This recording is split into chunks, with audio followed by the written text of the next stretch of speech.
Good afternoon, everybody. Let's begin the final round.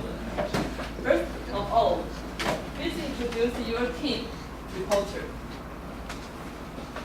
Hello, we are Team Excelsior, and I'm the team captain of the team. My name is Chen Yuqi. 孙嘉熙、黄奕涵叶。孙嘉熙、黄奕涵叶君彦是那个 ，Thank you. Opponent. Our team name is Warriors, and we are from Pingdong Senior High School.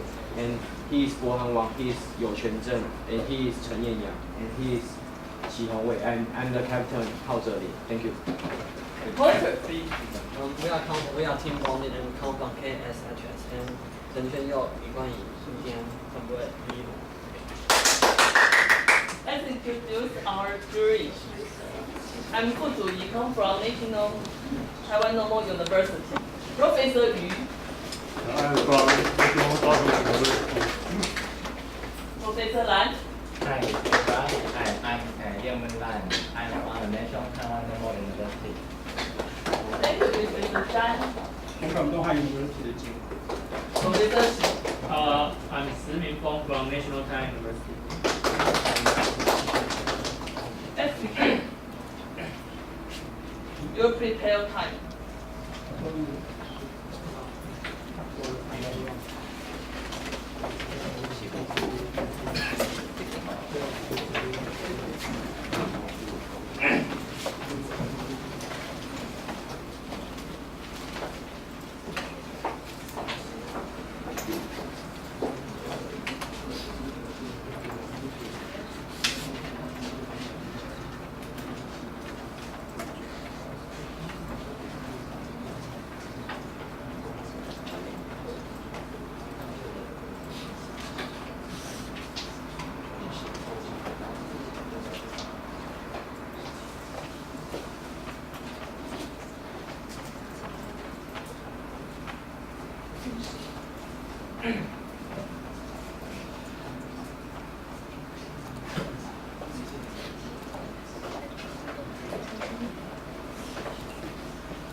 I'm from Team Excelsior. Today I'm going to report problem number 1 in major cell. Problem statement. Build a simple motor whose propulsion is based on corona discharge. Investigate how the rotor's motion depends on relevant parameters and optimize your design for maximum speed at a fixed input voltage. And our main focus will focus on how do the corona discharge propel the motor and the investigation of the parameter. 老师， Final 先暂停。啊，一定要暂停吗？对，因为计时器啊。计时器放掉了，等一下。好好，那个，因为我们的计时器有点问题，所以再迫先暂停一下，所以先修理一下。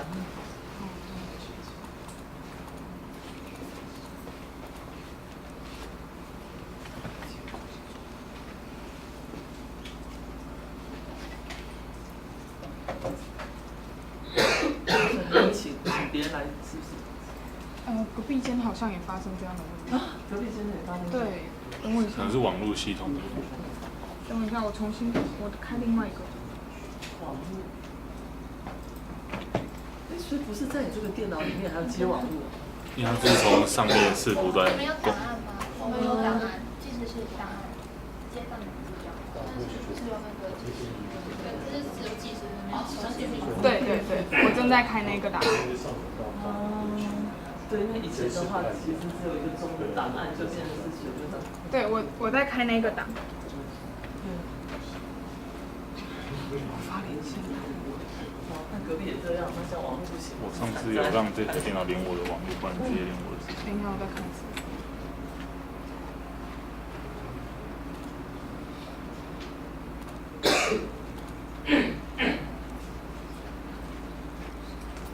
隔壁好像正常哎。他们重新用。哦。等一下，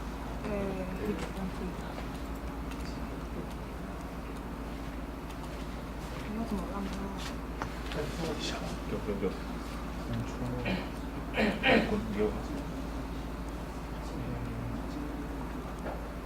弯断。好。好，这里。可以了。可以，开始。Hello, I'm from Team Excelsior. Today I'm going to report problem number 1 in venture cell. Problem statement. Build a simple motor whose propulsion is based on corona discharge. Investigate how the rotor's motion depends on relevant parameters and optimize your design for maximum speed at a fixed input voltage. And our main focus will focus on how do the corona discharge propel the motor and the investigation of the parameters. Finally, we will optimize our design. And this is my presentation outline. First, I will show you my observation video, and I will simply tell you that how the motors work. And I will tell you several parameters of my experiments and the discussion of the experiment. Then I will have the optimization of my design. Finally, I will make a conclusion. And this is the observation video. As you can see, the DC power supply is connected to several electrons, and a plastic rotor is to put inside of the electron, and it is spinning right now. And the way that we put the electron is as 1 positive, 1 negative, 1 positive, 1 negative, and so on. And this is how the motors work. First, we suppose that the negative electric discharge will go from the negative electron to the surface of the rotor. Then the negative electron and the negative electric charge will repel, and the negative electric charge will be attracted by the positive electron. And after the negative electric charge was attracted by the positive electron, the surface will become positive and will be attracted by another negative electron, then the rotor will spin. And then I will tell you some of our assumptions. First, we only discuss about the terminal spin. And because that as one electric charge goes on the rotors, another will go away. So we suppose that overall stable charge distribution. And since that the ratio of the gap and the radius is small enough, so we consider that the surface is as a plane. And the N here is the number of the luminous line. And then I'll talk about my theory. First, we fix the L L here, and the L is the distance between two electrons, and because it is 1/16 of the perimeters of the rotor, so it is equal to pi r over 8. And the delta V here is the potential difference between two electrons, and it is equal to the voltage that we input. And the sharpened part of the aluminum slide that we discussed, we suppose that it is like a wire, so we can calculate it easily. And then this is our theory. First, since the electric fields of the rotor is equal to lambda over 2 pi r epsilon 0, so I can get the x component of the negative electric fields and the positive electric fields like this. Then, because as we assume the electric fields of the rotors will equal to the electric fields of the wire, so sigma will have the positive correlation to lambda over r, and r is the equivalent gap between the rotor and center. And because that delta V is equal to integral E times dx, then we can get the voltage by calculating it, and this is the final voltage. And the F that we discussed here is the force that made by the electric fields, and we all know that it is equal to E times dq, so I can calculate it from the formula and get the final F. And in here, the torque that made by the friction we define it is equal to omega times beta, and the beta we suppose that it is equal to B times r squared, and the B here is a damping coefficient that I will mention later in my experiment. And because that the speed that we discussed in the final is the terminal speed, and it won't change, so the torque that the simulation of the torque that made by the electron and the friction will be 0, and so we can get the terminal speed right here. And then I will introduce my experiment. First, we have a DC power supply which can supply the voltage, and it is up to 8,000 volts. And here the aluminum slide is used to happen the corona discharge, and the plastic bottle here is used to put inside the electron to use to be the rotor. And the aluminum foil here is used to put inside the plastic bottle and used to attract and fix the electric field, the electric charge. And the wooden base here is used to fix all of our stuff like the aluminum slides and the rotors on the table. And the axis here is used to put inside the rotor and help it to spin. And the metal screw up the axis is used to reduce the friction. And this is our final setup. And first, I will talk about how we measure the friction. And the chart is just for an example.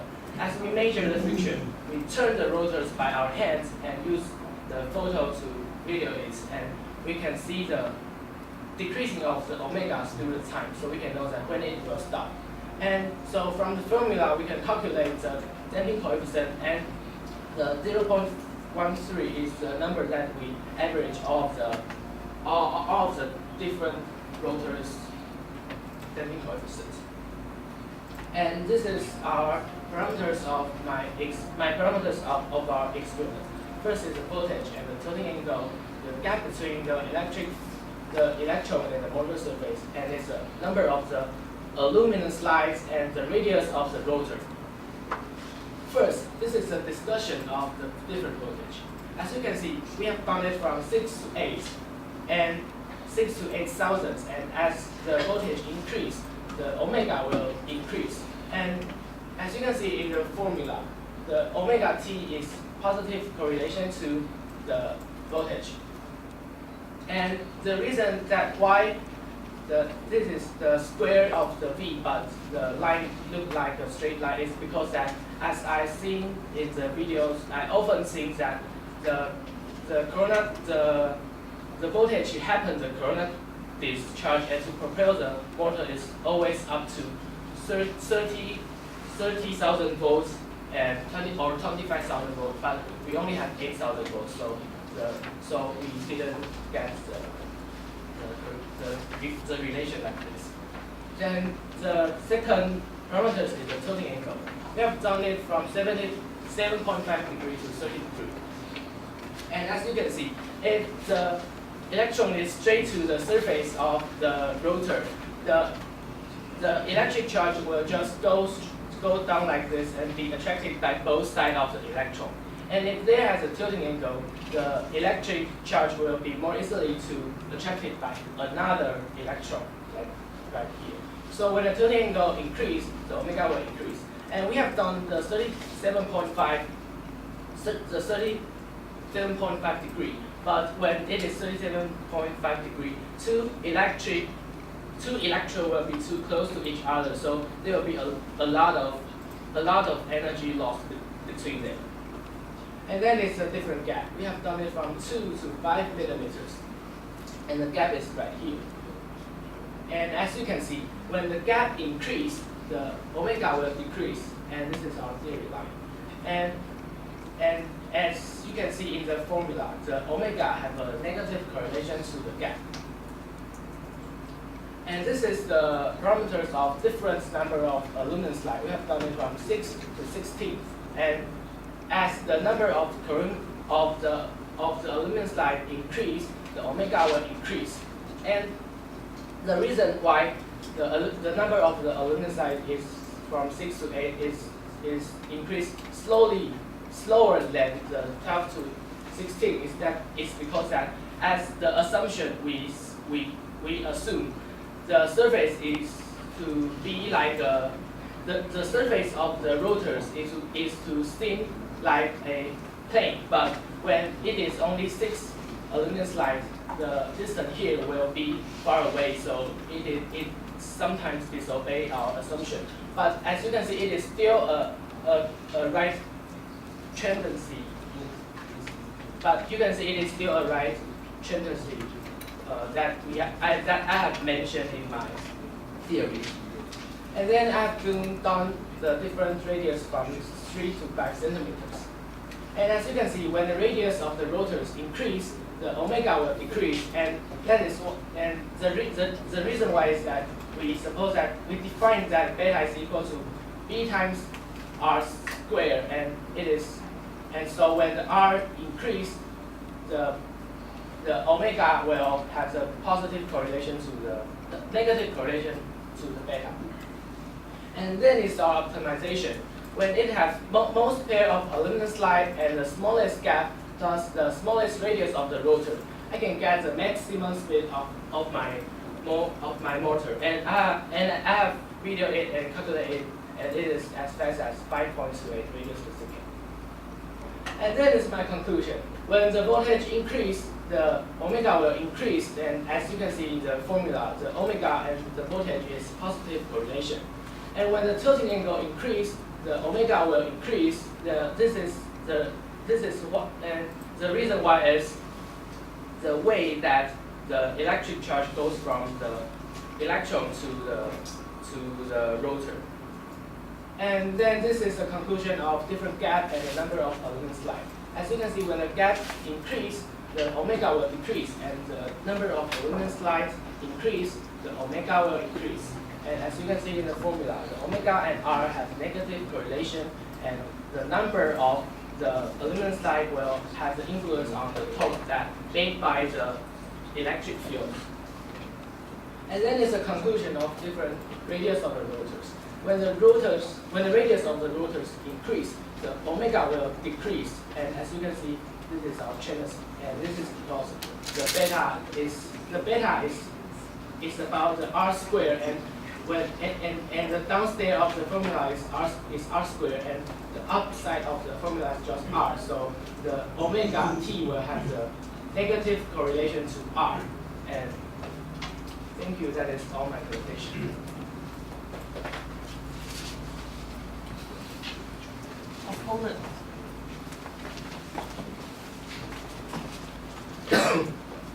Okay, about his presentation, I have some questions to ask. First, and could you consider the humidity of the air when you doing experiment?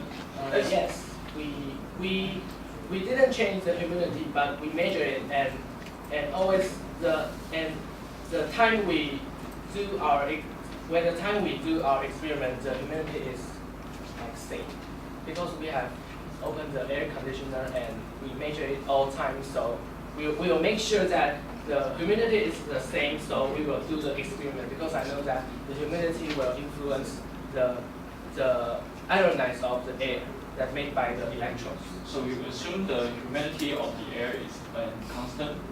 Yes, because we measure it every time we do the experiment. We cannot change the humidity, but we measure it to check that it is safe. Okay. And how do you measure your maximum speed? We use checker to check. I have the points on the top of the rotor, and we use checker to see that how the rotors spin, so we can get the maximum speed. Okay. And if the electron on the conductor your conductor is aluminum. Yes. And does the electron on the aluminum flew or not? Can you say that again? I mean, you say your electron on the aluminum is stuck, right? The aluminum slide is the electron. It is the same thing. For opponent. Thank you.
Opponent, please. Okay, I'm going to talk about invent yourself. I'm from the team Warriors. Let's see the problem statement. Build a simple motor whose position is based on corona discharge, and investigate how the rotor's motion depends on relevant parameters, and optimize your design for maximum speed at a fixed input voltage. Okay, let's start our discussion. first, I want to ask you, have you ever changed the conductor of your rotor? The conductor, you mean the aluminum slide? Yes. Did you change it as copper or other materials, or you just only use aluminum? We just use aluminum. And if you change the material of your conductor, what do you think what might happen? I think because that the voltage that we use is a high voltage, so if we change the different conductor, that the omega of the conductor will change. But as the voltage is big enough, I think I can ignore the different omega of different metal.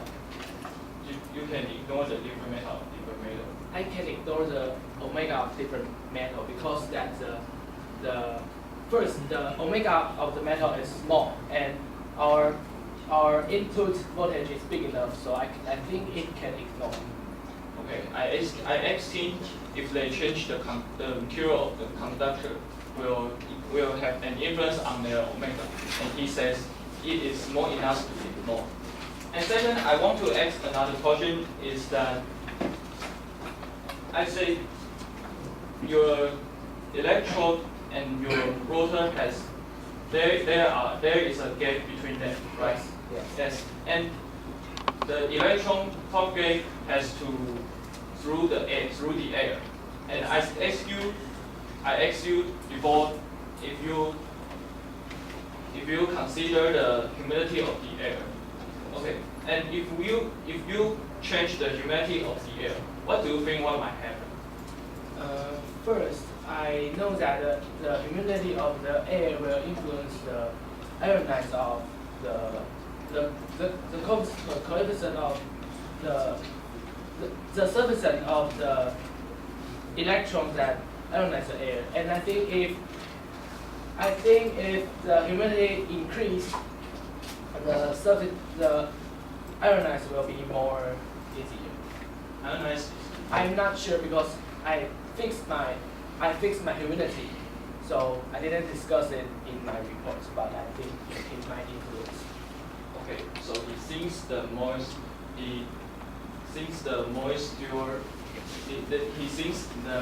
air is more.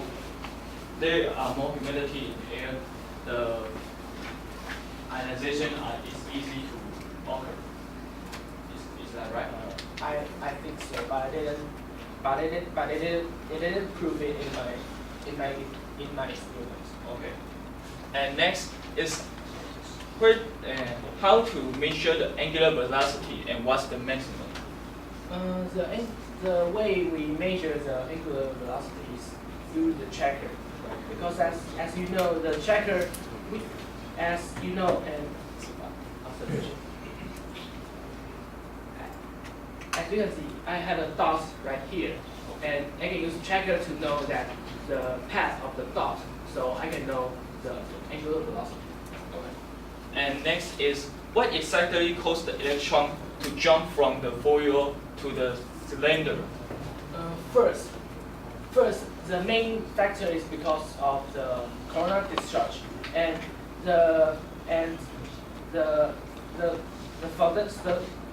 and when it needs to happen, the coronal discharge, first the DC power supply needs to supply enough voltage so the coronal discharge can happen.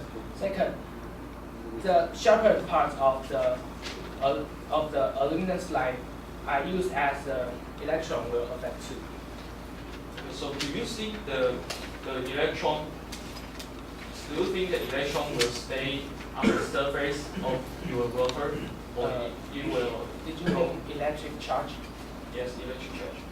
The electric charge will first goes from the top of the electron to the surface, and it will be attracted by another electron.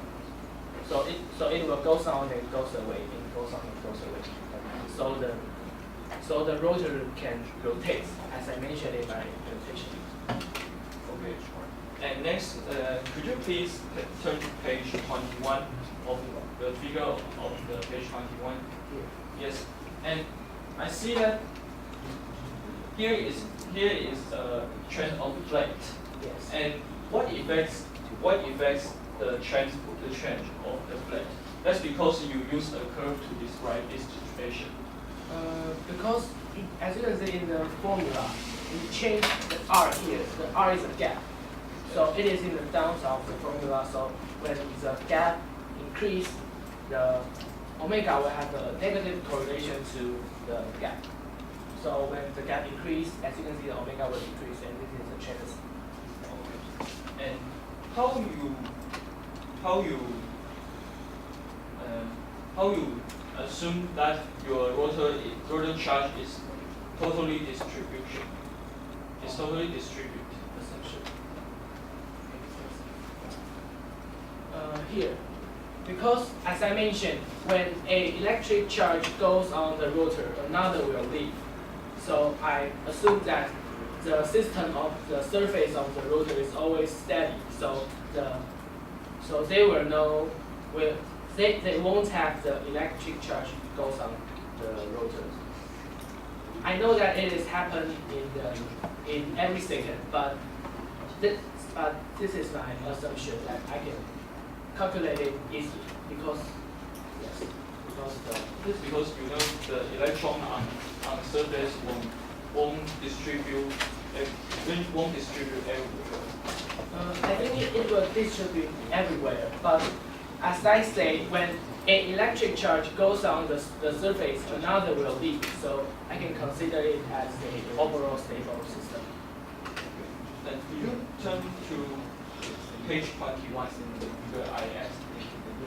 Yes, and this I want to ask, the experiment figure doesn't correspond to the theory. That's because the theory is like a curve, but the experiment is like the flat. How will you explain this phenomenon?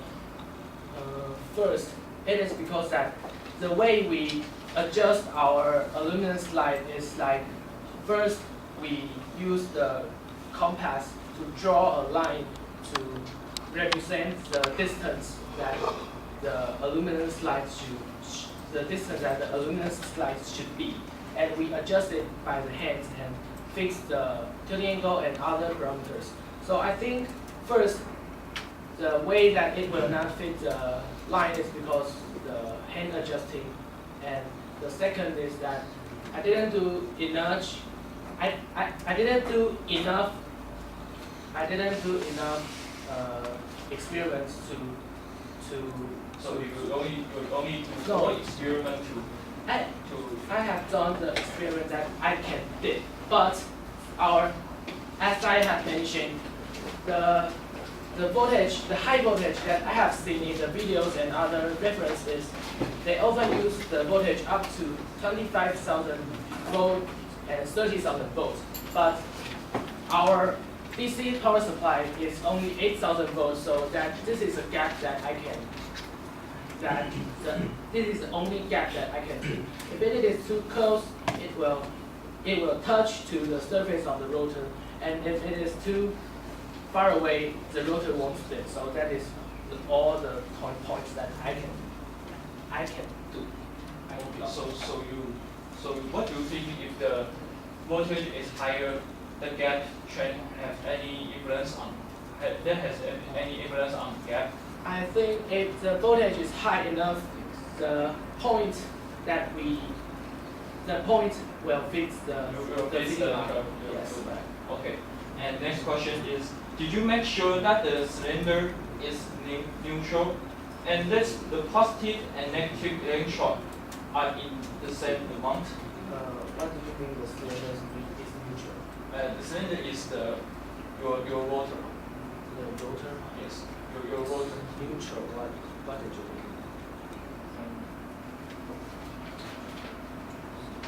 The neutral parts. Okay, I could understand. Do you think in the surface of your rotor is negative and positive electron is in the same amount? Yes, as the. Is this your assumption or is? No, because when the electron ionize the air, it will produce both positive and negative electric charge. So here, as you can see, the distance that between this negative electron and this positive electron will be the negative electric charge, and here will be the positive. So you see the electron ionizate air and create the same amount of negative electron and positive electron. Is that Because right? the negative and positive was produced at the same time, and as you can see, when the negative here ionize the air, the positive will go here, right here. So the negative electric charge in the air will go on the rotor surface, and it is the same right here. When the top of the electron is positive, and when it ionize the air, the negative electric charge will goes on the aluminum slice, and the positive electric charge will goes on the surface. So it's negative positive. And so do you think the electron here produced in the propagate position to your rotor? Okay. I mean, here the electron create here, and it has to be propagated to your rotor. Yes. Is that right? Yes. Yes. And if the air is flowing, Yes. is it possible to your electron flow to other places, or does it totally propagate on your rotor? So can I draw the picture for you? Okay. Right here. This is our aluminum slide, and as you can see, the direction of the electric field is like this. And because we sharp the part here, so this will be smaller, and this is the surface of the rotor. And because we put the aluminum foil in the rotors, so for example, this is positive. When the positive go right here, the negative part of the aluminum foil will go up here, and so it can help to fix the positive electric charge on the surface of the rotors, and it will be attracted by another negative electrons up like this. So you mean the electron will attract here? First, it will go on the surface first because Goes on the surface first That's because right. the help of the aluminum foil and the high voltage, so it will go straight like this on the surface of the rotor. So the electron is attracted to here. Yes. Yes. I know and some of it make the rotor rotate. yes. Okay, I got it.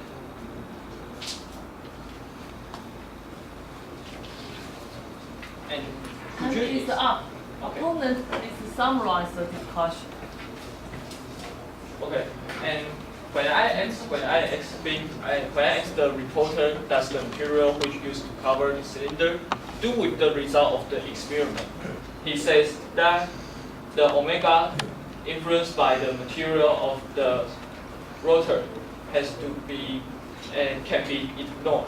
And next, whether the humidity of the pressure of the atmosphere concern the experiment or not. They say there is little to do with the experiment. And next, I asked him how to measure the angular velocity and the maximum velocity. He said they use the tracker and put a point on their rotor device to derive their angular velocity and maximum velocity. And next, I asked him what exactly caused the electron jump from the foil to the cylinder. Viewer. Okay. Okay, good afternoon everyone, and I have some brief questions. About the, can you turn to page 9 please? About the V, how did you, can you explain the V brief for me? Uh, the way that I can get the V is first, this is the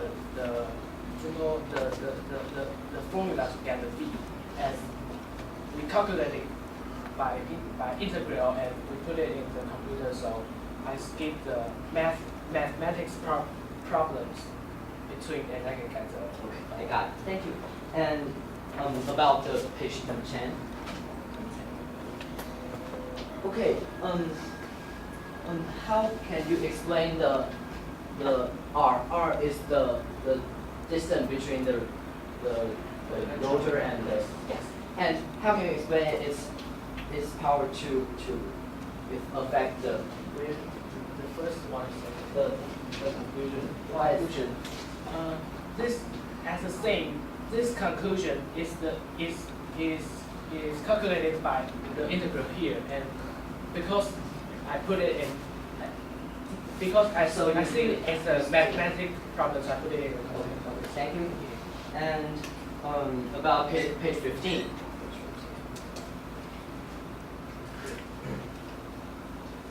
Oh, maybe 14. Sorry. We see that the foil may not be so flat and clear when we look at it, and will it affect the results when you have the foil not so flat? Not so flat. You mean the smooth and yeah. of the foil? First I need to say that the smoothness of the foil is hard to control. But we try our best to put it inside the plastic bottle. So and I think that the foil right here is only used to help him to fix the electrons. So that will affect your R, little r, right? Little r. Yeah, the distance No, between the little r is right here, from the top to the. Yeah. So if your foil is not the plastic bottle is smooth, and the rotor and the foil is put inside the plastic bottle. So Okay, time is up. Thank you.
Excuse me.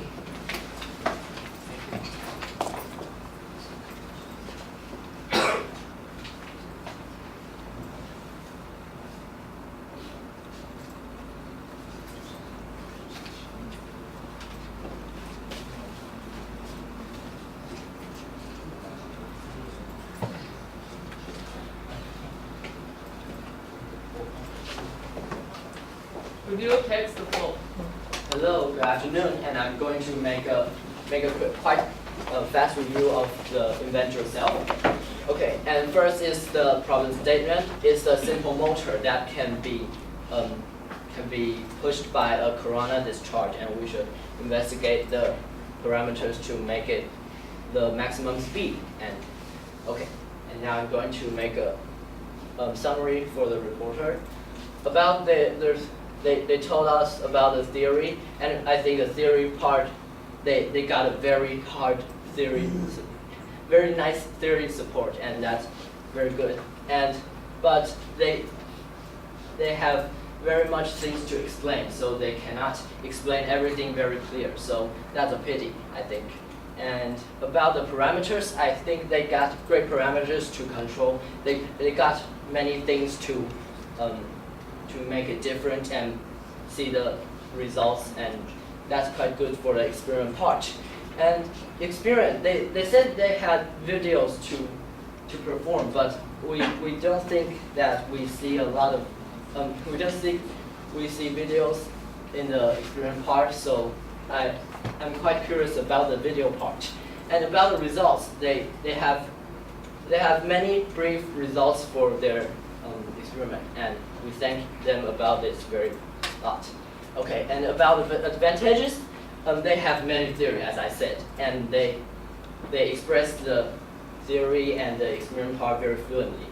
That's quite good. And suggestions is they had lots of equations without explaining. That's a little bit bad for this position, and they might can put more experiment video in their PowerPoint. And about the line, as the opponent asked, that fit is still too has stopped to see that line fit with the experiment results. And about the opponent, advantage is they have clear expression abilities to express their problem, and they check many details on the experiment parameters. That's very, very good for the discussion. And about suggestions, they might can be more further asking about the conductor of motor and some minor conditions when they are discussing. Okay, and about the discussion, we choose some questions. That does the conductor of rotor affect the results? They didn't change the conductor of rotor because they think that the omega is ignorable in their experiment. So we agree with the reporter, and I think that's a quite good answer. And about do the humidity affect the results? And they have a good answer that they control that with something in their experiment, and it's great. And at last, they talked about they use a curve to describe the figure, and that I'm going to stop with the reporter because that line doesn't fit at all, because the curve looks like another curve or even flat, and that's a little bit I don't know how to explain it at all. So I think that they might make a better explain on this later. So that's all about my review for this topic, and thank you everyone. Conclusion remark, and I'm going to the conclusion remark. First, the main factor that will cause the rotation of the motor is because of the corona discharge that I have mentioned in the previous statement. And as I said, I didn't consider the humidity as one of our parameters, so I fixed it by the air conditioner in our experiments, and I measure it every time I made the experiments. And I think the material the material of the electrons will reflect because the voltage is big enough to ignore a little omega in the different metal materials. And the maximum speed is up to 5.3 meters after my optimization. That is, I have mentioned in my presentation. And the overall stable charge distribution in my assumption is that because as one electric charge goes on the rotor, another will leave. So I discuss it as a steady system. And the aluminum slide were sharpened, and we sharp it by the sandpaper, and I think that the sharpen can help the corona discharge that happened in the sharpened parts. And the other part that won't happen is because that our voltage is only, although that it is a high voltage, but it is not up to like 30,000 volts or 25,000 volts. So we have to do the experiment of the unsharpened aluminum slide, and it won't happen the corona discharge. So I think the sharpened part is the only way that can happen the corona discharge. And the surface of our rotor is smooth because we put the aluminum slide inside the plastic bottle. Thank you. Questions for Terry? Okay. Okay, my question is for reporter. Can you show your experimental setup, the picture? Setup. Yes. From the top view. Yeah, you have the one from the top. The one from the top. Yes. Oh yes, the video observation video. Here. Yeah. You said your aluminum electrode is sharpened, Yes. but here I cannot see it's sharpened. No. First, because that the thickness. So it's not sharpened, right? Yes, we sharpen it Because it's smooth.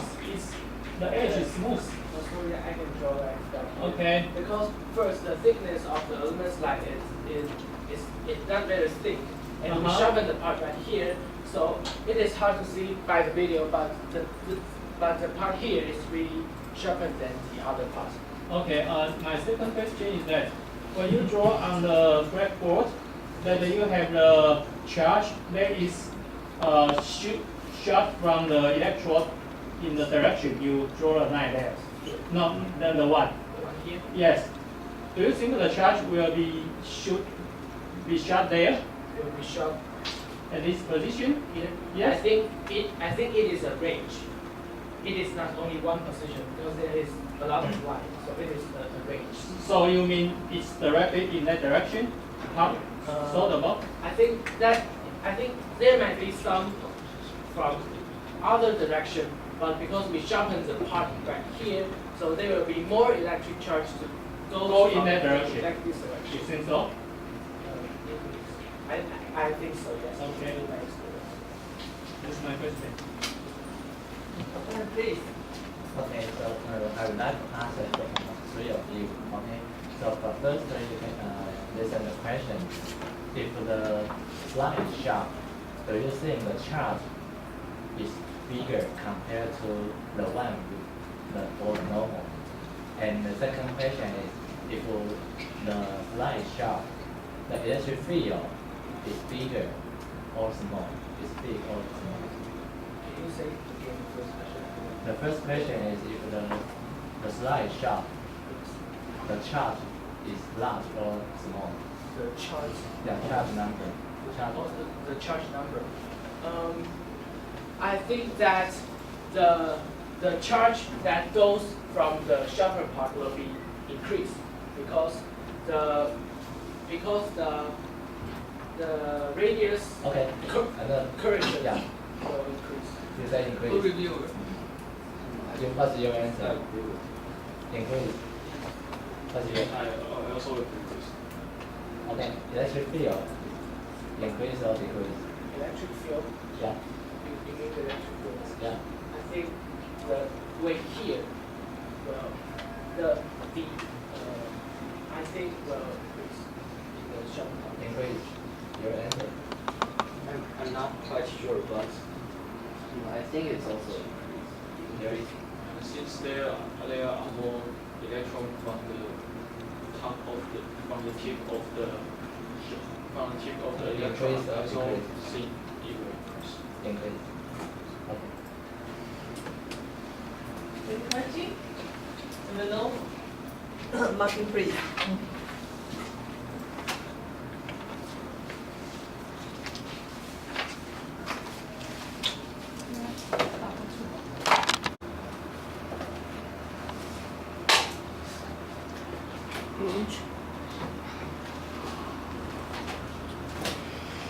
对，等下处理。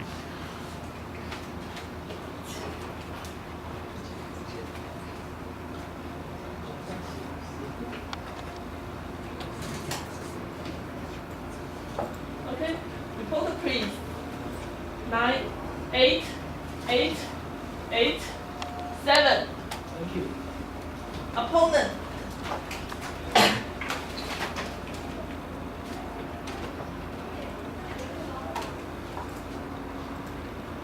Six, 7, 6, 7, 6. Thank you. Reporter.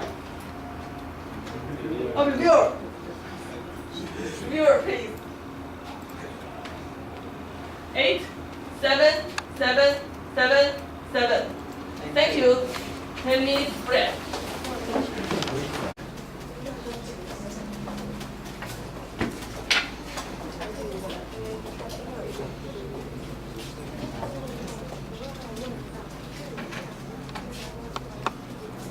This client in charge is number 6, retrogression.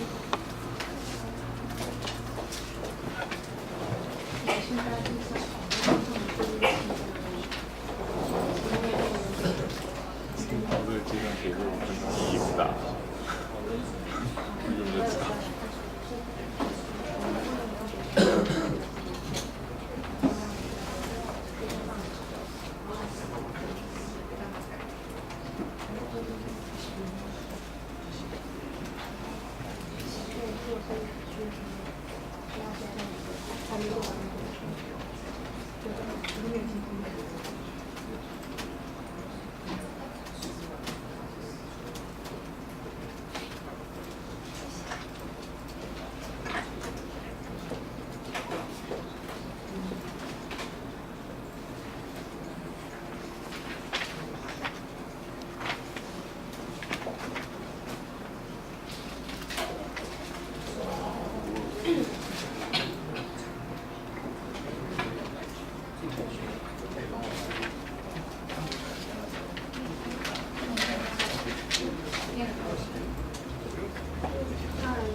Report, please.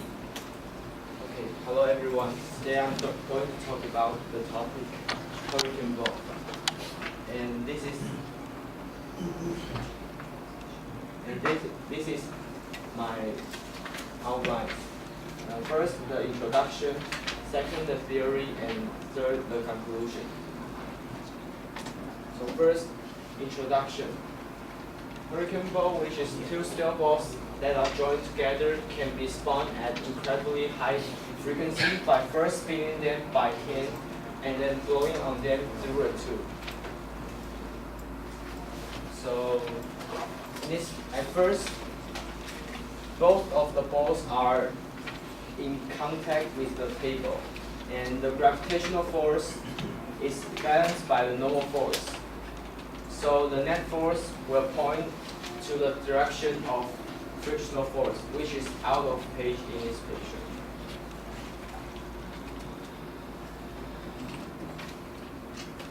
And torques, the upward normal force NA and NB acting at point A and B will give rise to the equal and opposite torques that point into and out of the page, respectively.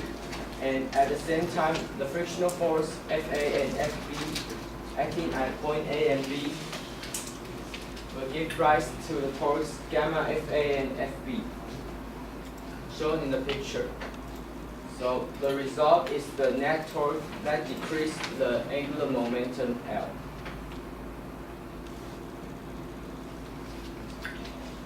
So now imagine that one of the ball momentarily loses contact with the table, and in this picture is the right one. And at that moment, the normal force at point B and the frictional force at point B will be 0. And immediately after normal force at point B disappears, the gravitational force will be larger than normal force at point A. So it might appear that the center of mass will accelerate downwards. And so if the frictional force at point B disappears and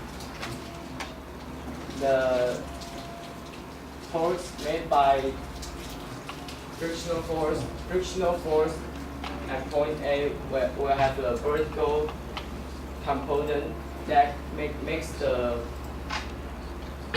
balls to spin this way, and the horizontal component of the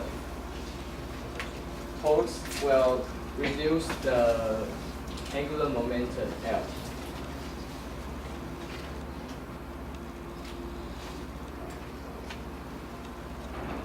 So I try to explain it by torques and forces, but it's hard for me to confirm the direction of every force after it spins. So we chose to explain it by Lagrangian approach. And in this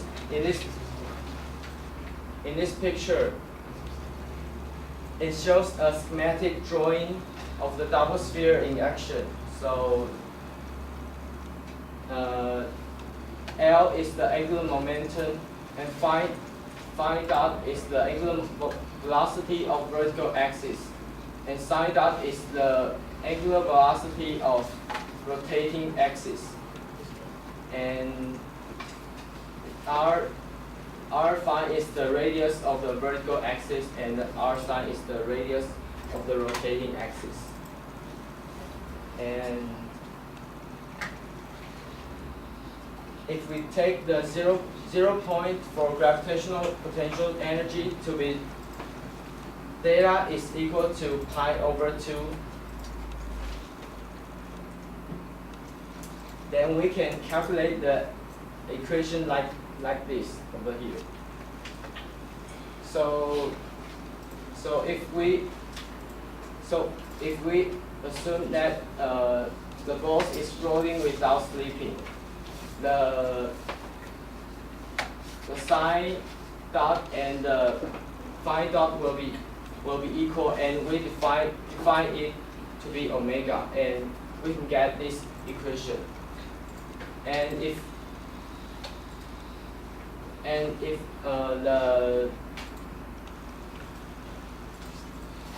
there is there's no different if the theta is constant, which means the ball is reach the steady state of the motion, and we can get this equation. And if you cross out the sine theta, and you can get this equation. Cosine theta is equal to 2/5 minus g over omega squared r, and thus if the omega approaches infinity, we see that theta reaches the limiting value. Theta minimum is equal to about 66 degrees. And this is a screenshot from the experimental video, and you can see the maximum angle is about 24 degrees, because the angle over there is the minimum angle over there is 66.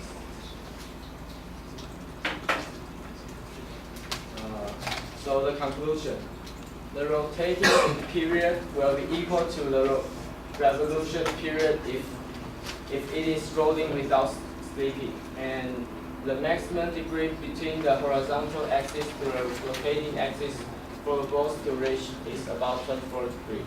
Thanks for your listening.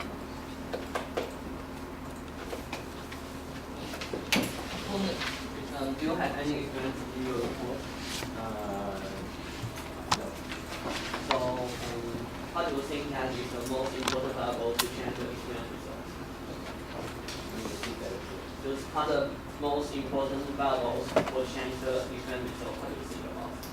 What is the most important? Parameters. Maybe it's just like balls. Instead of big balls and small balls, or other parameters will change it, or what do you think about that? I think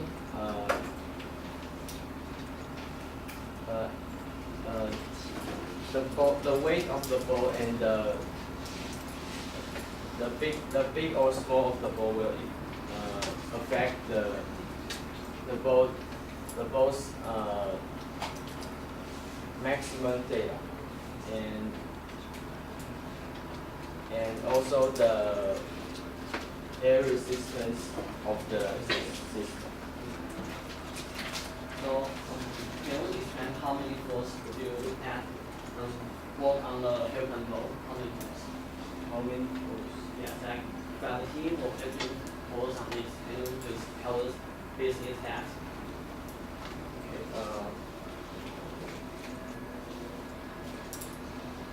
So I think there might be 5 forces, which is gravitational force, normal force, and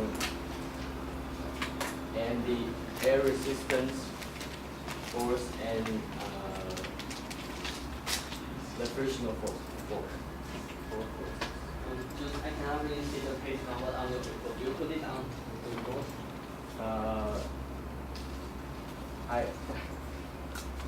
No. Time's up. Preparation, please.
please.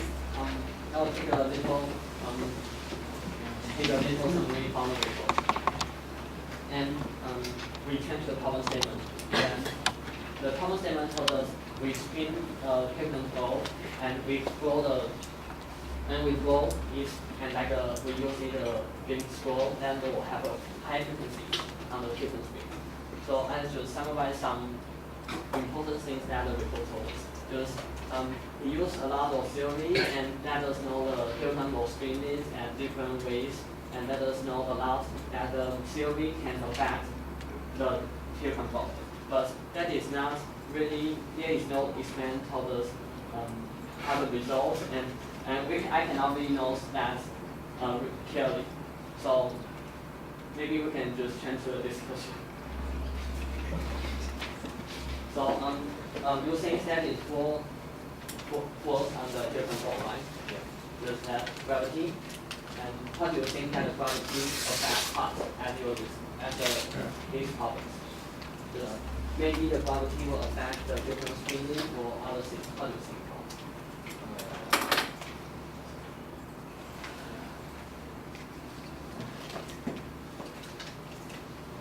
Okay, just next, just objects.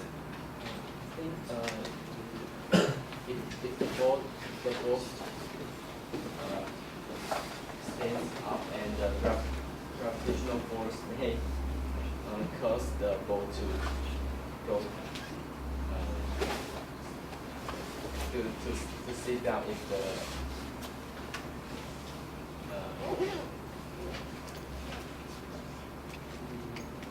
because gravitational force will make a force is into the page, and it will make the ball to go down. And you think about the friction and the net force. What about the thing that will let it have a torque that the different speed? Just because you say that have a net force and a friction force on the Hilton flow, right? Yeah. So how do you think that net force affect the Hilton speed? Just maybe the net force affect the Hilton flow stand up or other things. How do you think about this? The net force effect. So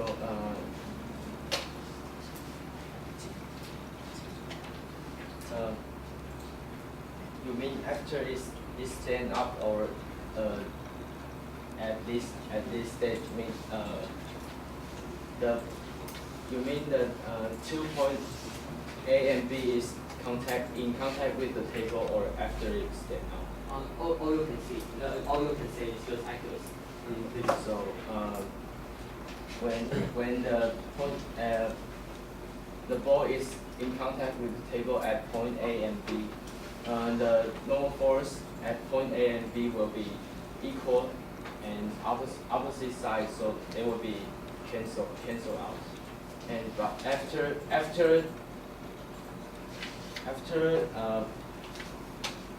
the ball stand up, and the normal force at point B will be 0. So the normal force at point A might cause the ball to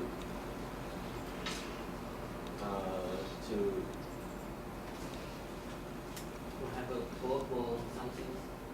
Yeah, it might cause a torque that is, I think, is inside into the page. Another is the friction force. How do you think about net force effect? Because I've tried to explain it. I draw the frictional force to be the centrifugal force of the spinning, but so when I analyze the ball on the left side and the right side, the centrifugal force is different if there is a frictional force. So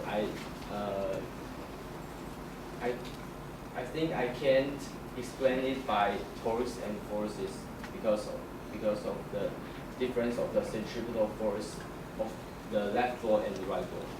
And another question is about performance statement for the that you spin a Hilton ball, and that will have FA and FB net for something. that one of the net force will disappear, right? And how do you think which one will disappear? Is A or B or that is random?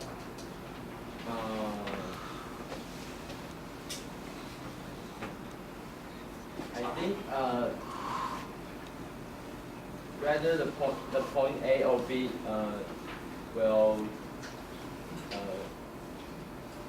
will not in contact with the table is because some external forces makes the ball to lift off the table, but I didn't really discuss about the forces to make it lift off the table. So I think the forces to make the ball lift off the table is not very important, but the steady state after it still up. Then the other statement told us that when we spin and blow, the fan will have a high frequency. So how do you think that the main importance about thermometers to affect the high frequencies? Because I think because the ball is rolling without sleeping, so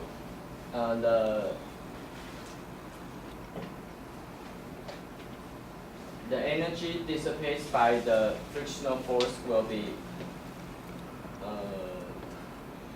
smaller when you blow the ball, and the works you make when you the work you done by blowing the ball is keep making positive work to the ball, so it might spin faster and faster. So you mean that the blow and force is the most important thing that affect the Newton ball have a high frequencies? Yes or no? Yes. Before it reached the steady state, the blowing force is the most important force to make it spin faster. And another question is about that. When you have a human ball and spin it, it will have a mass velocity, right? Yes. And find that the velocity didn't just go up and go up, just has started at the maximum. Find that at the maximum velocity. How do you think just like gravity or other force have a gas that didn't have the it have a mass velocity? Because it had a terminal velocity because of the air resistance from when it spins. So if the angular velocity is too big, and the air resistance will be equal to the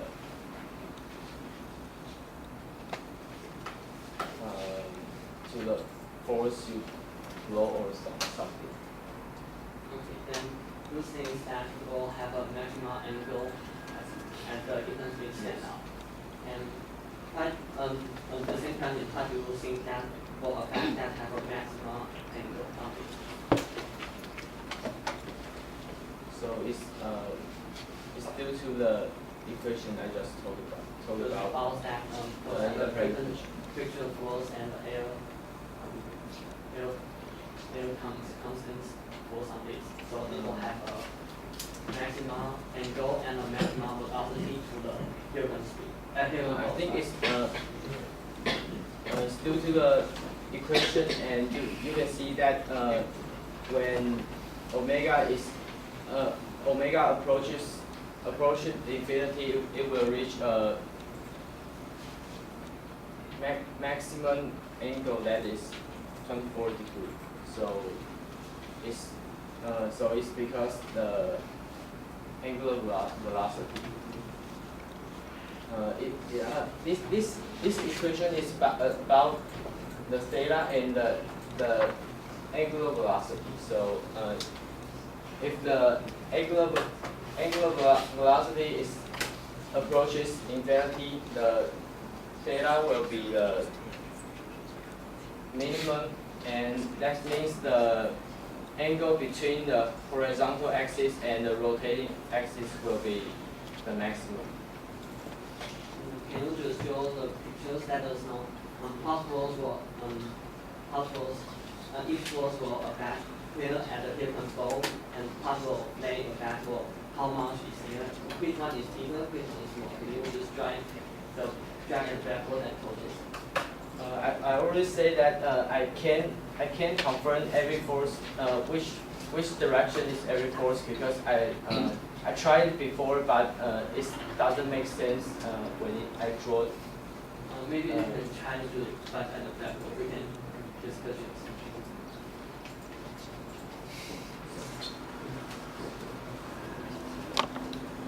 So this is the ground and this is the floor.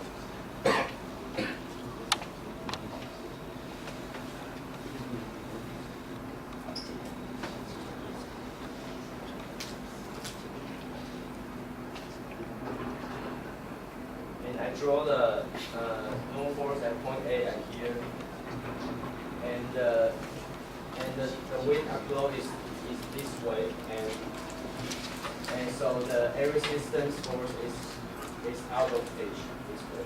And so if there is a if I draw the frictional force as a centrifugal force, and when I analyze ball B, the ball A might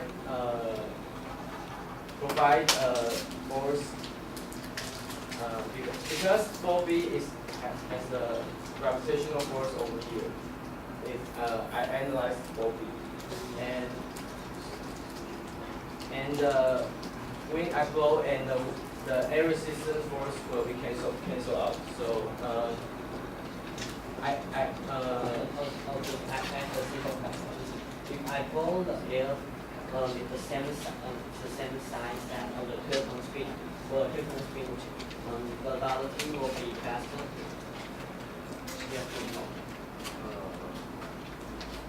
Because I blow it Hilton ball in the same way as speed. So if the Hilton ball speed will be faster. yes. Yes, and if I blow it at the opposite way, it will be slow. How do you mean the opposite way? Because the Hilton is like this, and you go like this. So the opposite way is that the Hilton ball speed. So the Hilton ball speed will be slow. Yes. Yes, okay. And what do you think that here is do you think that is a fact that you blow it at different ways of the different force? Do you think yes, you will change it or not change it?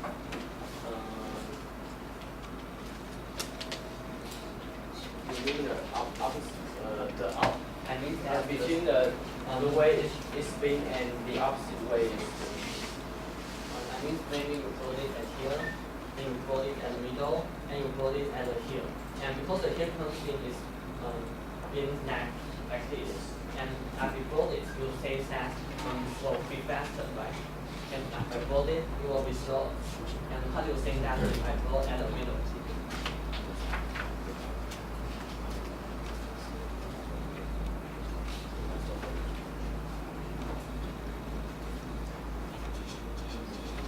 So I think if you blow the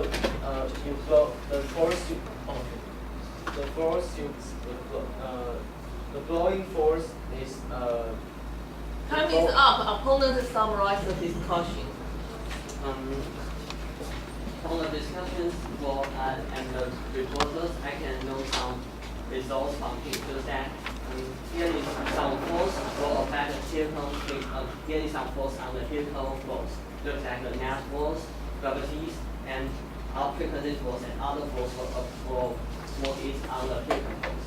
And I can learn that here is some variables and parameters were changed by the Hilton force spin.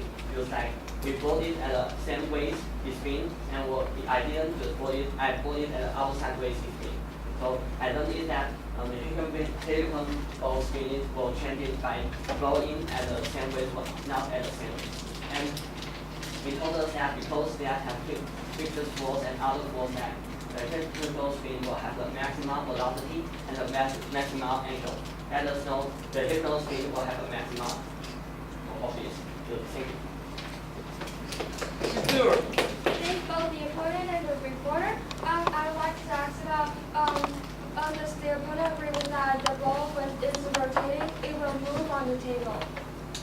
it's not rotate at a certain place. It will move on the table, right? Yes. Yes, and do the reviewer agree with that? Since you didn't have experiment. The ball will rotate. It's not at a certain place. It will move on the table, right? Yes.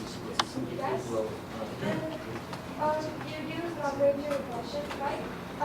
And your assumption is that the ball will roll without slipping, right? Okay. And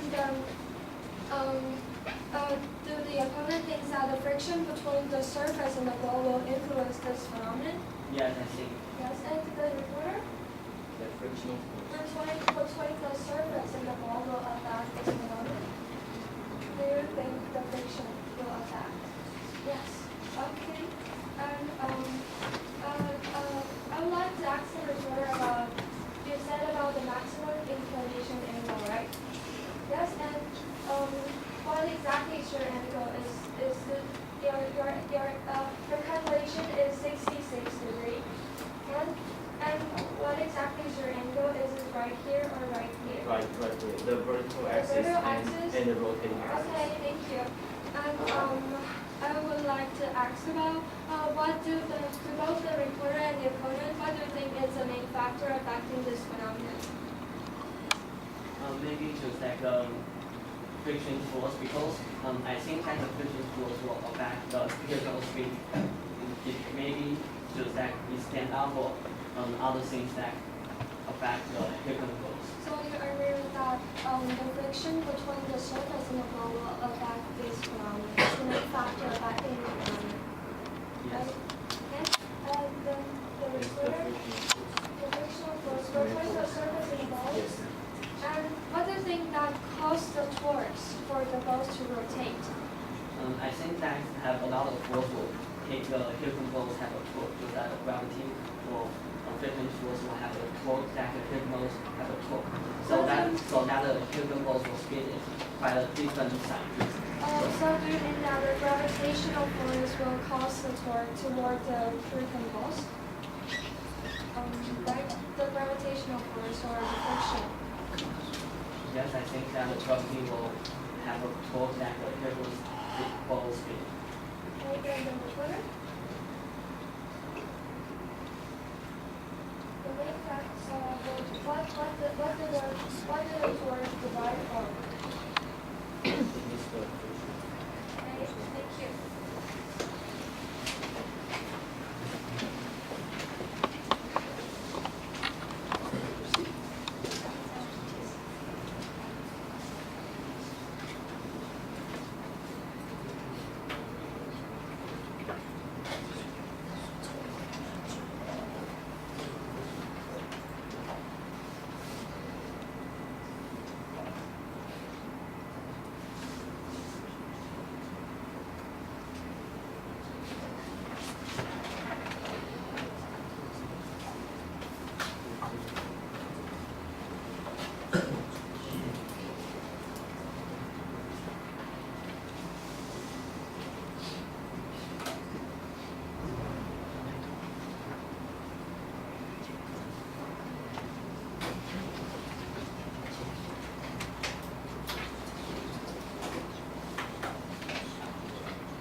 Honorable jury and fellow debaters, I'm the reviewer of Team Excelsior, and today I'm reviewing a question about number 6, frequent balls. And first is the problem statement to us that two steel balls that are joined together can be spun at incredibly high frequency by first spinning them by hand and then blowing on them through a tube, and investigate this phenomenon. And here's the reporter's outline. First, he gave us clear illustration about the observation and the observation analysis, but he's have a page number and the theory he told us about the documented question, but he has no videos of it. But he did a good job and gave us a clear explanation. And he didn't have experiment, but he did show us a picture of the angle. And I think the part that he could improve is that he lacked a barometer. And the discussion he discussed about the inclination angle and finally the conclusion. And here's the opponent's pros and cons. The opponent, he did good to figure out the weakness of the reporter and help us to understand how the phenomenon works by asking the reporter. And the cons is that he's a little bit like a time controlling, and he asked some relevant questions. He didn't discuss a lot about the main factor. And the discussion part, the opponent asks about the normal force effect. The reporter said that it can be cancelled out, but the reviewer disagreed with the reporter since that the normal force won't cancel out. This is the main factor that formed the torque. And next, the opponent asks about main parameter affecting the high frequency. The reporter said that the air which blow the ball, and I agree with the reporter since that blowing the ball accelerates the Herculean balls to rotate. And next is that the opponent asks about why maximum angle appears. The reporter said that the omega changes into infinity and the cosine theta is limited. And I agree with the reporter since that this is a theoretical proof. And next, the opponent asks about why maximum velocity will appears. The reporter says about air resistance, but I disagree with the reporter since that I think blowing the balls to accelerate it thus has the maximum angular velocity instead of the air resistance. And this is the reviewer's Q&A. I asked about the main factor and why will the ball move on the surface, and the maximum inclination angle and will the friction between the surface and the ball will affect the result. The reporters and the opponent reached to a consistency that they both think about the friction between the surface and the ball will affect the result. And the point is, the reporter used about the definition of high frequency since this is he didn't exactly define what exactly is the high frequency is, but this is the problem statement required, and the formation of the torque, he didn't elaborate on it, and he's lack of experience. And my conclusion is that Lagrangian equation might not be suitable since the ball will slide on the table, and his assumption is that the ball will roll without sloping, and the vertical component of the torque makes the inclination angle, and it will have maximum inclination angle, and the ball will finally rotate to a terminal speed. And thank you. This is the end of my presentation.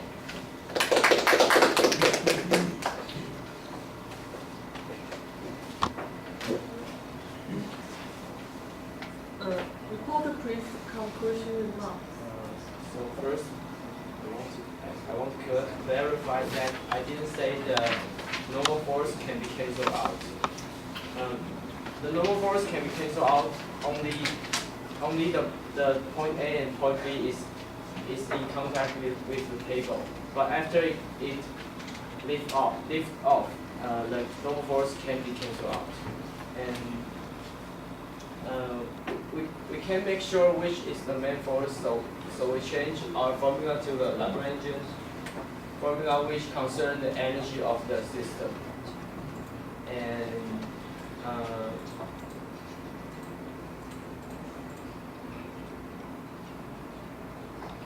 that's all.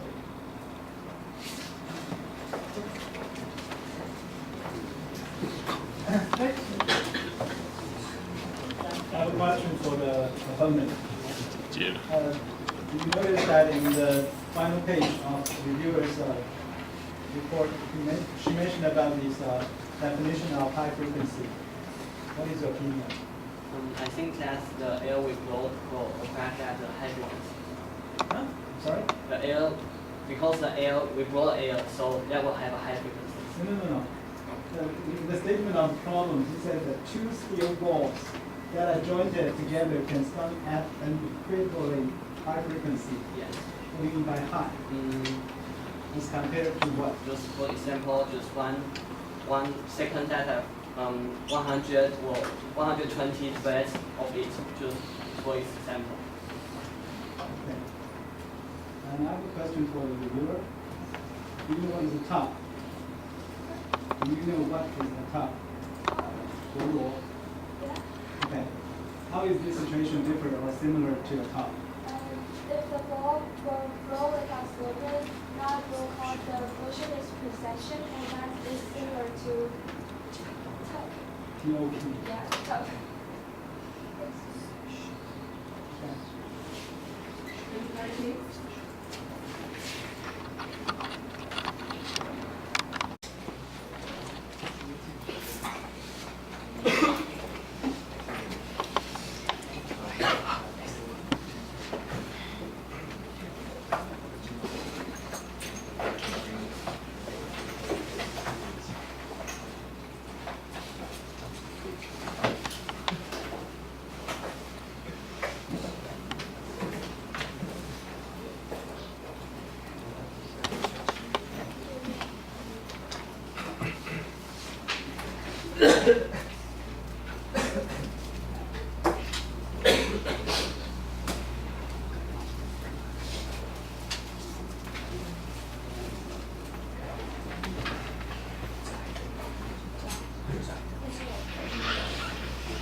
Okay.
report please. Hello everyone, I'm Team Bonding. And today I'm going to report the problem system thinking bubbles. And I have 4 parts of my report. That is introduction, theory, explain, and conclusion. Then first we talk about the problem statement. When the container of liquid, such as water, is taken vertically, it is possible that the bubbles in the liquid move downward instead of rising.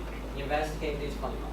But in our guide, we see that the bubbles in the water always rise. It didn't go downwards. So I will just use this video to let you know that the bubbles in the vibration liquid will go downwards.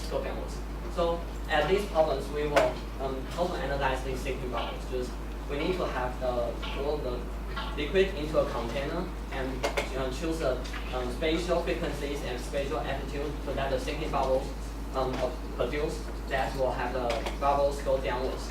Then we use the tracker to analyze the bubbles displacement and just compare which I change some bubbles and compare that bubbles or hard effect about that bubbles. So I have some questions about that problems, just about how the bubbles in the liquid move downwards and how the amplitude frequencies and even size of the bubbles affect the bubbles go downwards and how many force work on the bubbles. So let's talk about the ideal gas flow. First, we know that P1 V1 is equal to P2 V2. Then we have functions of pressure such as that because they will equal to air pressure plus 1 pressure and vibration term. Because that the liquid will give the liquid will have a pressure and the A omega squared sine omega t just like the acceleration that will cause the pressure. Then because we have the functions of pressures, then we can use ideal gas to get the functions of velocity, volume. So the volume will cause that. Then we will ask this question: how many force work on the bubbles?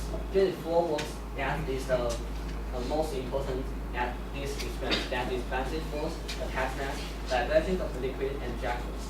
And the basic force everyone just knows about it, so I just skip it. Then the attack mass.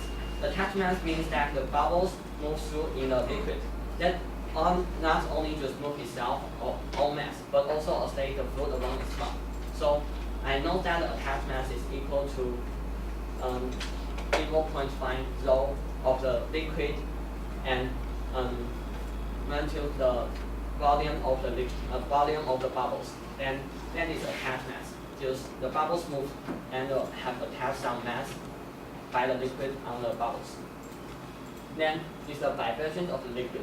Vibration of the liquid is that the liquid in the vibration container, so it will give the bubbles a vibration pressure, a vibration force, just like this. But it will change it because the acceleration by the SHM, because the container is moved by the SHM. So the acceleration will become A omega squared sine omega t. And this function means that n just A omega squared sine omega t just like A. And minus that rho V A, just like the balancing force, but this A will change it by time and it will maybe go up. The acceleration of that will be maybe some is up and some is down. So another is drag force. Drag force is that the bubbles move in the liquid. That will have the other side force that of the bubbles velocity. So it will let the bubbles didn't move. Will let the bubbles go slower and slower until the bubbles didn't move it. So I'm combining that all 4 equations. I got these equations motions. And that one that is because I use this because that in these problems that the weight of the weight is not a constant because the attached mass will change it by the volume of bubbles. So I use the dP to time dt that will have the force on it. Then the right one is that is 4 forces that I stated before that. And the first one is drag force, gravity, balancing force, and force from vibration liquid and attack mass. So from the theory, if that equation is bigger than 0, then the bubbles will sink. It's equal to 0, it didn't sink, it will float it. If it's smaller than 0, it will float it. Then this is my experiment. Then we can see that even that the bubbles move down or up, it will stay vertical. And we summarize about the circuit models that these are simulations that I do, and you can see the bubble sinking. And I think that the most important that the bubbles go up or down is the balancing force and attach mass. If attach mass is much bigger than the balancing force, it will sink. But the vibration of liquid will affect that the bubble displacement is periodic. And I have some guess from these problems. Just frequencies and values of bubbles will affect that the bubble displacement. And later I will do the experiment to state it. So let's turn to the part of experiment. I do the experiment and 4 bubbles on this. First we go to a different frequencies. Then we can see that have 77 Hz, 80 Hz, and 90 Hz. And we can see that we change the different frequencies that the slope of the sinking will change it. Then we compare it. We can see it very clearly that the slope will be bigger and the frequencies will increase.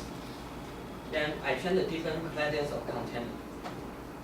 Then I choose the different values container from 0, 2.1, 3.3, 5.2.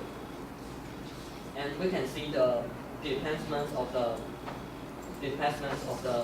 bubbles. And we can see that the slope either changes by the radius of container. And compare that. And we have 2 small results that we noted from these pictures. That the bubbles vibration amplitude will be bigger when the container radius increase. Slope will be smaller when container radius increase. And I even change the different length of the container. So if the content, and this is 3 displacements of the different lengths of container from 5 centimeters, 4 centimeters, and 3 10 centimeters. And we can see the slope that have changes too. The slope will be smaller and less increase. And we can see that compare these 3 pictures, we can see it really clearly on it. And it's a different radius of the bubbles. Then I choose the different radius of bubbles, and you can see that the bubbles radius really affect the bubbles displacement of the bubbles, and you will see it affect the slope of the displacement. And you can see that the different bubbles will change it, and when slope will be smaller, and the radius of bubbles is increased. So I can get some results on this. Just slope will be bigger when frequency increase. Slope will be smaller when container radius increase. Bubbles vibration amplitude will be bigger when the container radius increase. And slope will be smaller when container radius increase. And I just check conclusions that frequencies in container radius increase, then the slope will be bigger. That means that the liquid will sink more quickly.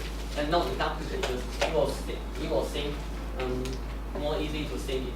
And the bubbles radius decrease, that will cause the bubble. It will also cause that the bubbles sinking now, so it causes that the bubbles sink easily. And the container radius increase, that will affect the displacements of bubbles and amplitude. And I conclusions after the report. First, I analyzed at the theory part. I analyzed the force on the bubbles, and that is 4 important force on it. And second, I found the equations of motions that the bubbles. And from at the experiment part, I changed different bubbles that different frequencies, different container, different lengths of container, and different radius of bubbles. And that will have some. I can see that will affect the bubble sink, and only that the different container radius will change the attitude of the displacement bubbles. And this is my reference. And thank you for your attention.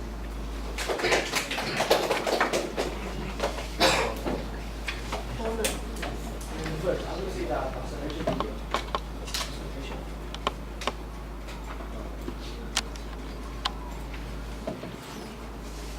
I want to ask you that, did you observe the bubble keep sinking and down and didn't rise up? Did you observe the bubble that keeps in sinking, in staying in the down. Yes, it's always, if I didn't just let the frequency stop, it will always stay. Yes. And I want to know that in the top of your container, Yes. did you put a lid to force the container? No, I didn't just. So it is a. So the top of the container is open. No, it's not open, just have a. And how does the page say? I want to know that the direction of your jack force is always down or. No, it will change by the bubbles velocity. And I want to ask you that. Did you think that the volume will change when the bubble sink and rise? Yes, so I have the functions of, let me see. Okay. And I want to ask that. Until then I have the functions of volume of bubbles. Okay. And then I want to ask that. How did you measure the volume of the bubbles? I can now just control that the bubbles radius. So I just use a lot of experiments that shows different values of bubbles, and I just use the checker to measure the bubbles radius and analyze it. So you use a checker to measure that the bubbles radius is same. So you analyze the same radius bubbles. Yes. Okay, and I want to ask you that okay. Time's up.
I'm the opponent from Team Celsius, and I'm going to oppose problem number 16, sinking bubbles. Problem statement. When a container of liquid oscillates vertically, it is possible that bubbles in a liquid move downward instead of rising. investigate this phenomenon. And I think that the main point is that the liquid of the liquid the recorder use and oscillate vertically and downwards of the bubbles instead of rising. Then is the recorder's outline. First is the observation video. He showed us the clear observation video that I can see the phenomenon happen. And in the theory part, he gave us the ideal gas law, attached mass, and vibration of the liquid and the drag force. But I think that his lack of time control that he didn't use all of his time properly. And in the experiment part, first he gave us a clear chart that I can saw his experiment result clearly, and so I can understand it.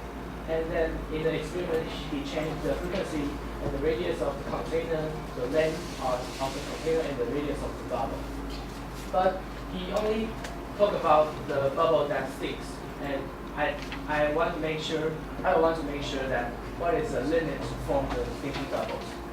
And in the discussion part, he told me the result of the experiment, and he made a conclusion of the experiment. Then this is my structure of solving problems. First, I want to know that how the thinking bubbles come into being, and the second is the assumption that the theory and the experiment. And the last, and I want to know that what other parameters will affect the thinking bubbles. This is my discussion. First, I want to ask that the limits that will form the thinking bubbles. In his observation video, I can see the bubbles stick, but I didn't know that whether the limits will bubble sink or sting and rise. I want to know the limit between them, and I want to know the effect of the cavitation. And this is what I will say. This is what I will say later, and then it's in the experiment. And I want to ask that why the container is oscillated vertically, or not horizontally, or combine two together. And the second, I want to ask that the influence of the inertial height. I want to know how the inertial height will influence the path of the bubbles thinking or the result of the bubbles thinking.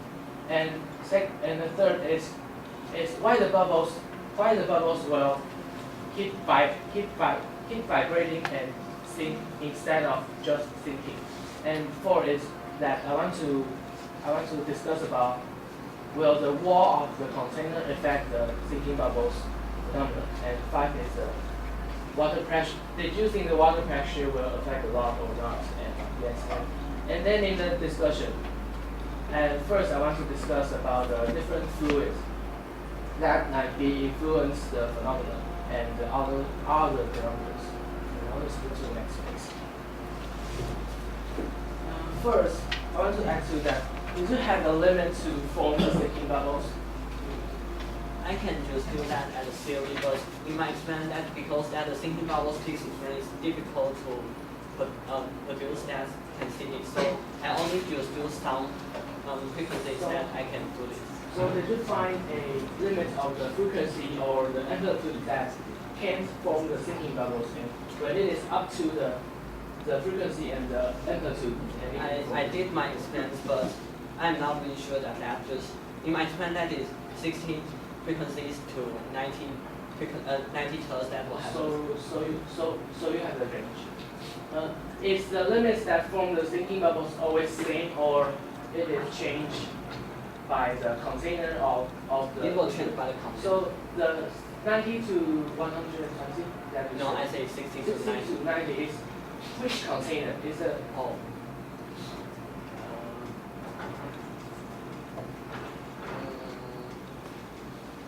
It's the middle one. It's the middle one. Yes. So did you measure the? So you only measure the limit of the middle container. You didn't know the Yes. limit of the other. So you didn't know that whether the change of the container will influence the limits of the sinking bubbles. You didn't make sure that. I cannot really use my experiment to expand that. And did you consider the effect of the cavitation? Can you expand what is cavitation? The cavitation is that when the pressure of the liquid change fast, and there will be a space without there will be a space without water appear and destroyed by circular, and it will affect the system of the sinking bubbles. So you means that if the pager changes a lot, but in my experiment the pager didn't change a lot. The oscillating of the container will change the pressure. So I think that so I want to discuss it to you that did you consider the phenomenon that will influence like the computation that will influence the experiment results? I cannot really understand the computations at that, but in my experience, I think the pager changes is not really big, so maybe it can improve it. And in the theory parts, that I disagree with the opponent that he didn't find the limits that can form the sinking bubble by like the different containers or the different radius of bubbles, and the effect of the computation that although that he said that he didn't really know what it is, but in his experiment I saw that he put the water on almost the top of the container, and he put the lids on the container, so that I think that his experiment can avoid the computation. And in the experiment part, first I want to ask you that why the container needs to oscillate vertically, not like horizontally or components. Because we found this these equations, we know that because in my if we just horizontally changes, the vibration of the liquid will be horizontally. It will not be vertically. So it can the vibrations of vertically is an important than the bubble stick, but if we change it to horizontally, it won't have the just like this. Okay. Yes, and you will don't think on this. So I want to ask you that what do you think the main factors for the sinking bubbles? The main factor is that the attachments. Attachments. So can you tell me that if you use the vertically oscillating, and what will be different about the attachments whether you use the vertically oscillating or the horizontally oscillating? What will be changed about the attachments?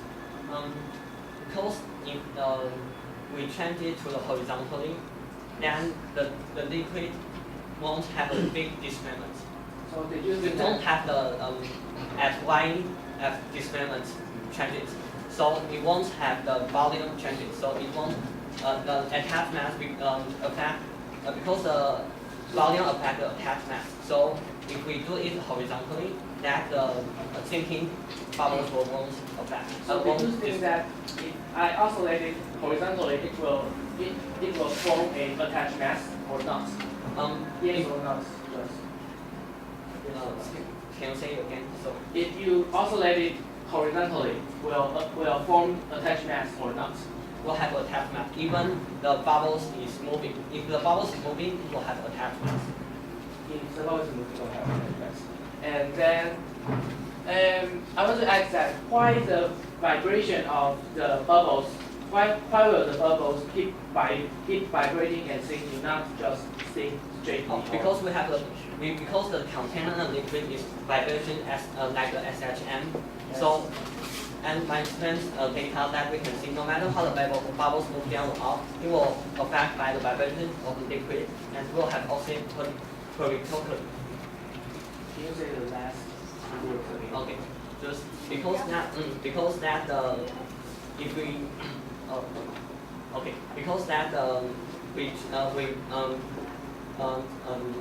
vibration the container and the liquid, it will give the bubbles a force, and we can see that the data on this show us that no matter how the bubbles move down or up, it will oscillate perpendicularly. So you mean that you think that it is because of the vibration of the oscillator? And did you consider that maybe it is because of the inertia of the bubbles and the water? Did you consider it about? So can you explain what is inertia? When like when the container move, the water will like to stay in Yes. in its. Yes. So did you consider? Because that sinks, so it will have attachments. That's called the You mean that the attachment is because of the inertia? Yes. Okay. Then I want to ask you that did you think that what will the change if we change the wall of the container, like it is a container like this or like this? It is not straightly like. Oh, I think because if we change the container like this or this, it will change the vibration of the liquid. So it will change it or it will not sink or not, it will sink or not sink. And can you predict that if the container is like this, is it easier to sink or it is not? It is difficult to sink. I think if the vibration will change in other shape of it, if the vibration of the liquid is more bigger, then it will more easily to sink. So can you say that again? That if I change the container's shape like this, will it easily or hard? Just short answer, easily or hard to sink. So I think.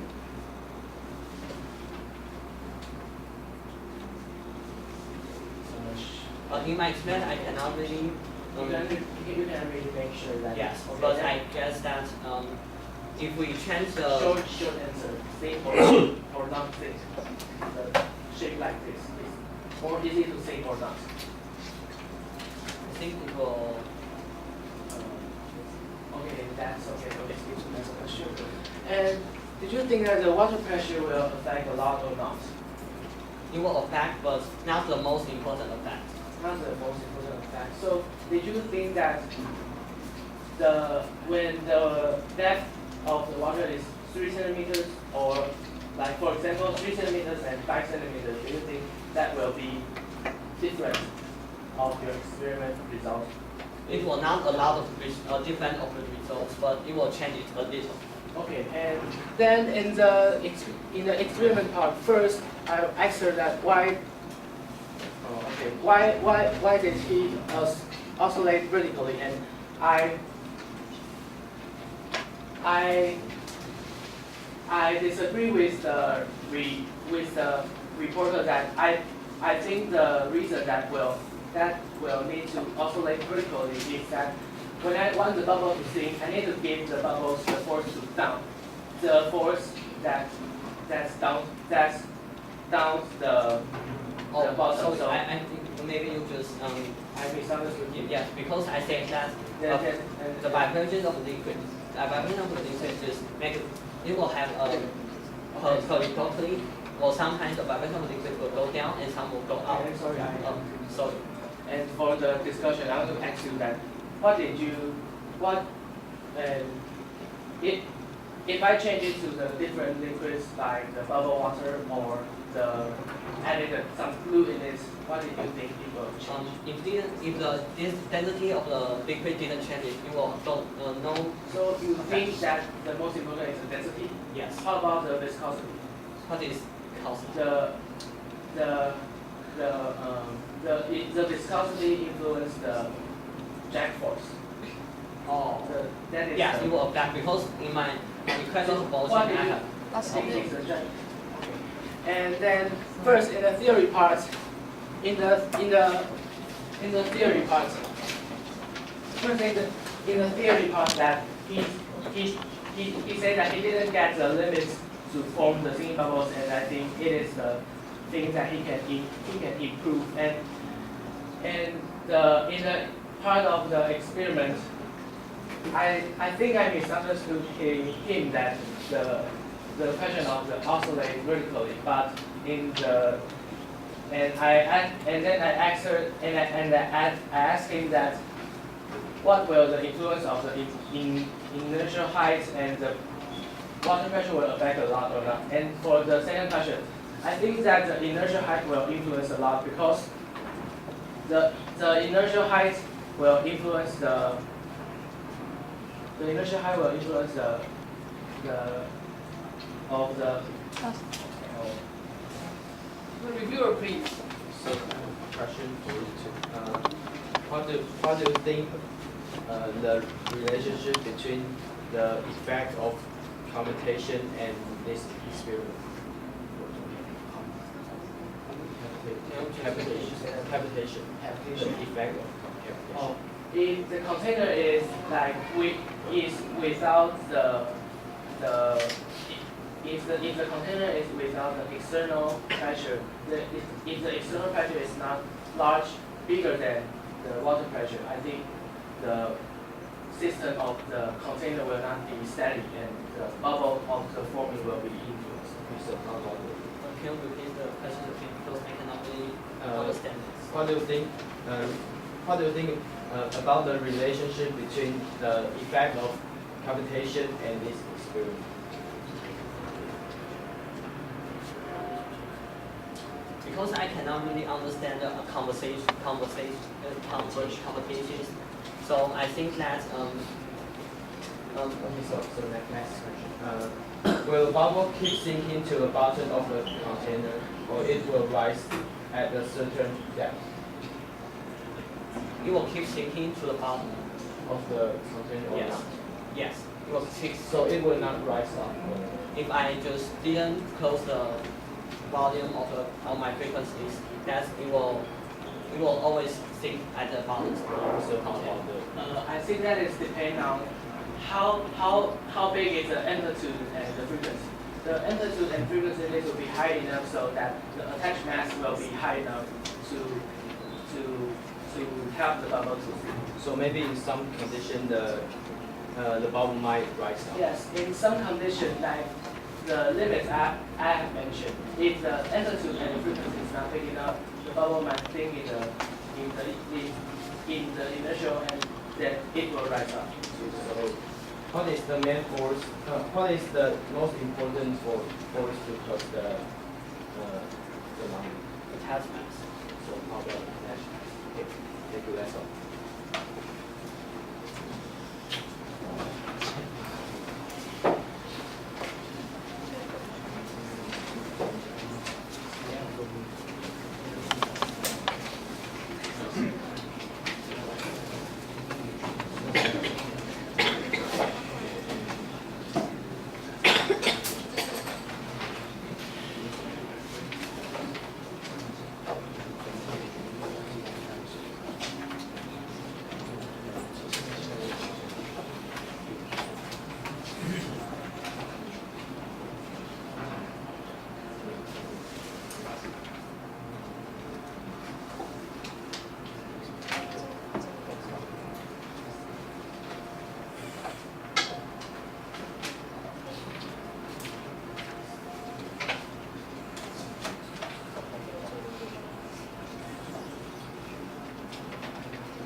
Review, please.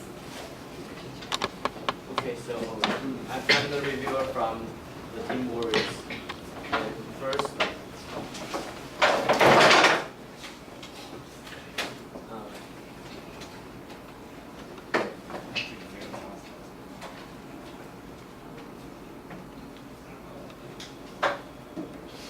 so the problem statement, when a container of liquid accelerate vertically, it is possible that bubbles in the liquid move downwards instead of rising. So the reporters says the there is four forces, that is buoyancy force and drag force, the force made by attached mass and the gravitational force. And the report says that the frequency, amplitude, and size of the bubble and the length of the container will affect this phenomenon. And the opinion of the reporter, he said that the slope will be bigger when the frequency increases, and the slope will be bigger when the length of the container increases, and the slope will be bigger when the radius of the bubble increases. And so this is the opinion of the opponent. The bubble might not collapse at the bottom of the container. It might float after it reaches the bottom. And there is a limitation for the bubble to sink. The kind of the fluid plays an important role in this phenomenon, and the inertial depth of the bubble is important. So the question, the opponent asks that is there a limit frequency of the phenomenon, and the reporter says limitation changed by the container. And next question, the opponent asks that what is the most important force in this experiment? And the reporter says the force made by the attached mass. And the opponent asks that will the bubble stay at the bottom of the container? The reporter said yes. And the effect done by the cavitation, and the reporter didn't exactly understand what it is, so they didn't answer that. And the opponent asked that what if the device is horizontal, and the reporter says that the phenomenon won't happen if the device is horizontal. And that's all. Thank you. Consider please. Thanks for the suggestion from the opponent and the reviewer, and I have some conclusive remarks at this. At the first part, I think that you can use that equations and have a simulations, the bubbles displacement. So that we can know that the bubbles, we can do simulations the bubbles displacement. And then the radiance of bubble, because in my experiment, the radiance of bubble is too hard to control, so I just choose a lot of experiment and choose the same radiance of bubbles to check and analyze.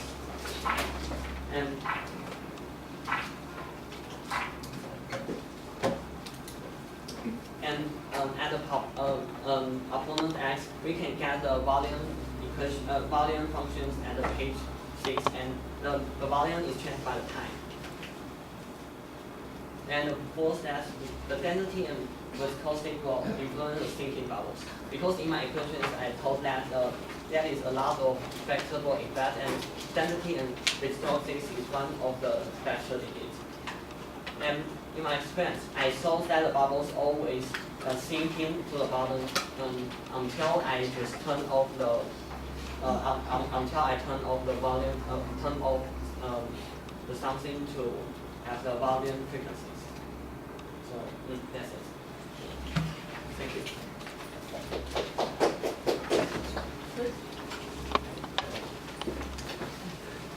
Okay.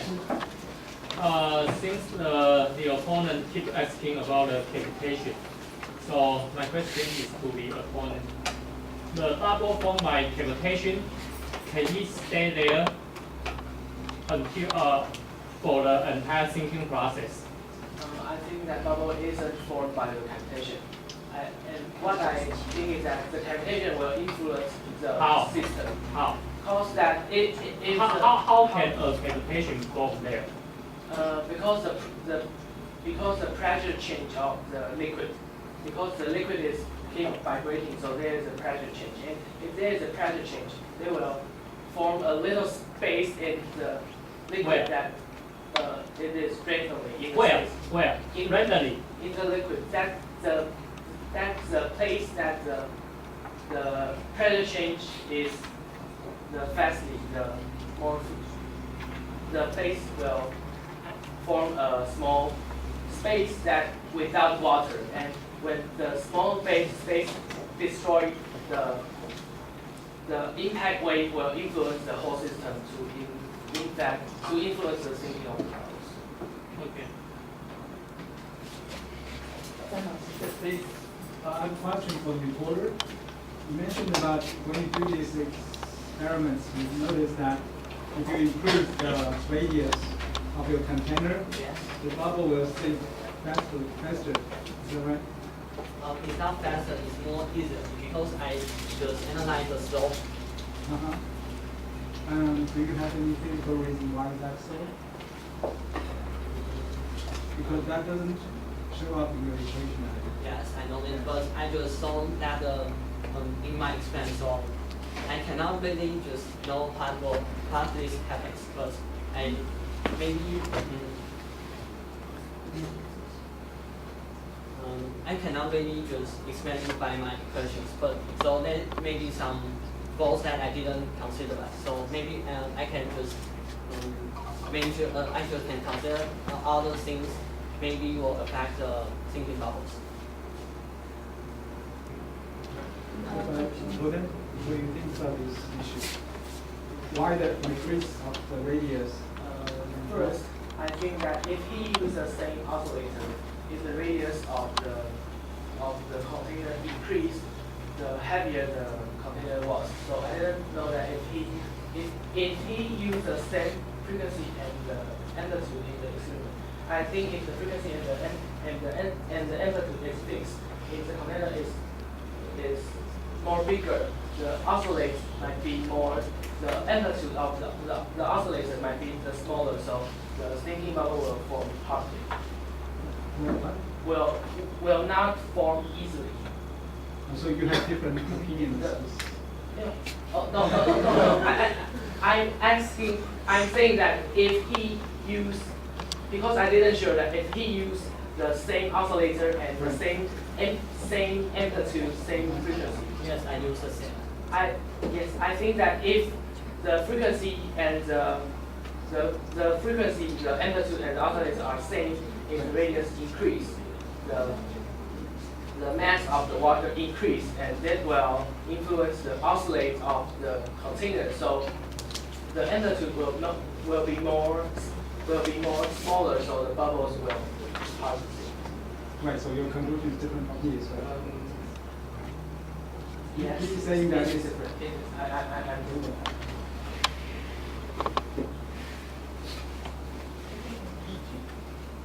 It's not marking time. Okay, for reporter. 9, 7, 7, 7, 7. For opponent. 8, 7, 8, 7, 7. Thank you. For reporter. For viewer. 6, 6, 6, 6, 7. Thank you for all.